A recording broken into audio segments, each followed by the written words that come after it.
by their side. Allies continue to announce billions of dollars in new aid, including Sweden's largest package yet, covering ammunition, air defences and combat boats. Our support to Ukraine saves lives, and it must continue. President Putin started this war, and he could end it today. But Ukraine does not have this option. Surrender is not peace. We must continue to strengthen Ukraine, to show President Putin that he will not get what he wants on the battlefield, but must sit down and negotiate a solution where Ukraine is recognized and prevails as a sovereign, independent nation. So, Prime Minister Kristersson, thank you for your personal leadership. Broad support across the political spectrum in Sweden has made this day possible. After more than 200 years of neutrality, you are joining the strongest and most successful military alliance in history. So welcome to NATO. It's great to have you here. Thank you so much, Secretary General, dear Jens. Thanks for welcoming us here today in many senses. Sweden is now part of NATO. We are a proud member, together with our closest friends and partners. But first of all, Jens, I have to say thank you so much for doing this journey with us and for us. I have highly valued our close cooperation. Actually, from our very first meeting at Folk och Försvar, as we say in Swedish, the security conference in Sälen back in 2018, over many meetings and phone calls leading us here today. Without your tireless support and personal commitment, we wouldn't be here. I realize that you would have made the same effort for any qualified country applying for membership. But if you wanted us to feel that we were special to you, you really did succeed. Thanks also to all NATO allies who have supported our accession and welcoming Sweden as a 32nd member of the alliance. We are humble, but we are also proud. We know the expectations for Sweden are high, but we also have high expectations for ourselves. The Swedish flag will raise here at the NATO headquarters today with a very strong support in our parliament and among our people. An important symbol for this is the fact that the Swedish delegation today consists not only by cabinet ministers and the commander-in-chief, but also by Her Royal Highness the Swedish Crown Princess Victoria and altogether 6 party leaders. In a vibrant democracy, we argue and we debate, but we unite in the long-term protection of this precious democracy. Unity and solidarity will be Sweden's guiding lights as a NATO member. We will share burdens, responsibilities and risks with our allies. The security situation in our region has not been this serious since the Second World War, and Russia will stay a threat to Euro-Atlantic security for a foreseeable future. It was in this light Sweden applied to join the NATO Defence Alliance to gain security, but also to provide security. Our support to Ukraine is a fundamental part of that. Ukraine is fighting bravely for its own freedom, but also defending European freedom. In Sweden, we like to say and think we have unique military capabilities to contribute on land, in the air and at sea. We are strengthening our defence and we are doubling the defence budget. From now on, Sweden meets the NATO standard of 2% of GDP to defence spendings. We have been prepared, honestly, for this task for quite a while. In reality, for the last 30 years, but more in details, the last 2 years. I am very pleased we have taken this final step today. Our country has long been a strong voice for international law, human rights, democracy and freedom, at home and abroad. With the Swedish flag being raised here today, we are clearly saying that we stand shoulder to shoulder in defending democracy and freedom together. We have come home, home to the Alliance for Peace and Freedom, to which so many democracies already belong, home to where we also belong. Now we are entering a new era. We will transform from following NATO to being NATO. I do look forward to this important task. Thank you so much. Time for some questions. We'll start with Swedish radio here in the middle, please. Thank you very much, Andreas Lilja on Swedish Radio.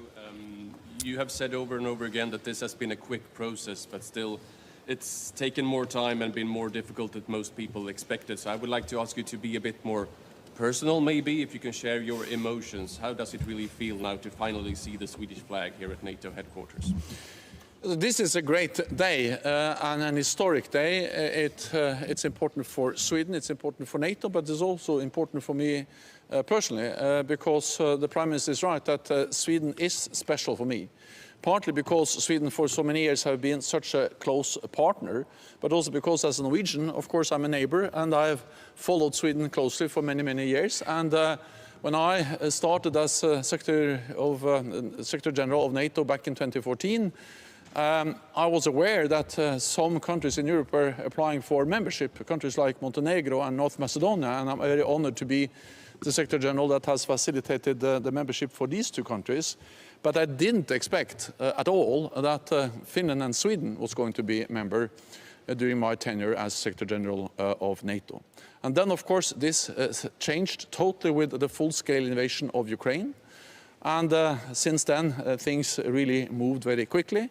I also remember I talked with Ulf Kristersson when he was then in opposition at this Folk og Forsvar conference, and I started to talk to other Nordic, Swedish and Finnish politicians about the possibility of applying for membership, and then the decisions were taken, and we had very broad support from the whole political spectrum, both in Finland and Sweden, that made this possible. And this is, of course, great, and it demonstrates also that NATO's door is open.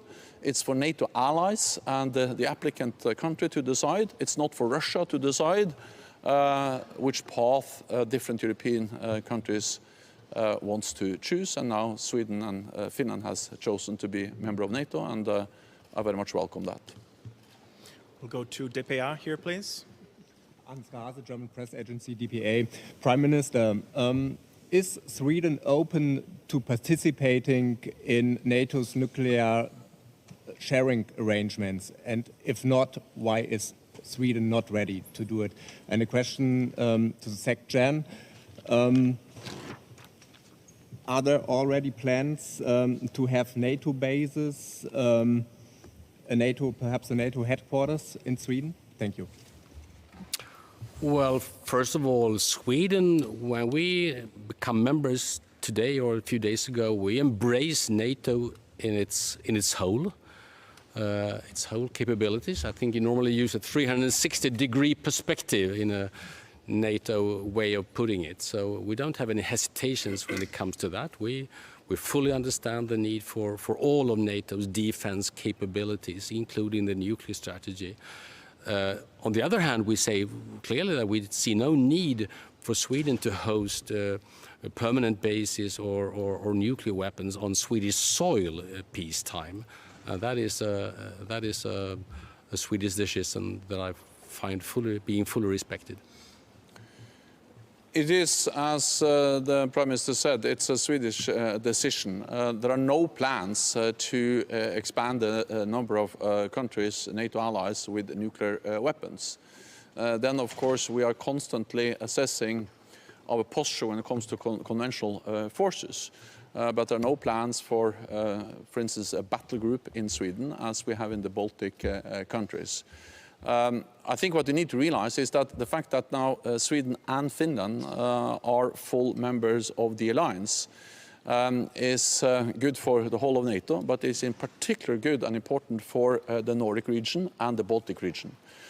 Because we have for a long time been focused on the vulnerabilities and the challenges to reinforce our presence in the Baltic region, in the Baltic countries. But of course, with both Finland and Sweden into the alliance, the geography really changes, because we now have two important allies, then also on the west side of the Baltic Sea. And we are exercising, we are preparing, we will have plans, of course, to protect Finland and Sweden, but also to help even in a more efficient and stronger way to protect all the Baltic regions. But there are no plans for any permanent basis, and anyway, this is a Swedish decision to be taken if that's something they will consider in the future. We'll go to the TT News Agency of Sweden here. Yes, question to both of you. Russia has for many years promised to react whenever Sweden, if ever Sweden becomes a member of NATO. How worried should we now be for cyber attacks, hybrid threats, etc.? And then maybe a word in Scandinavian. Norrmän vinner Vasaloppet, norrmän vinner Melodifestivalen, en norrman tar Sverige in i NATO, är det dags att återupprätta unionen nu? Well, concerning Russia, I think we should stay alert. Stay exactly as alert as we are. They are doing all the things you mentioned. I'm quite sure they will continue doing that. We should not be naive, and I think we are more aware of the risks that they pose to us now than we have ever been before. So simply still stay alert.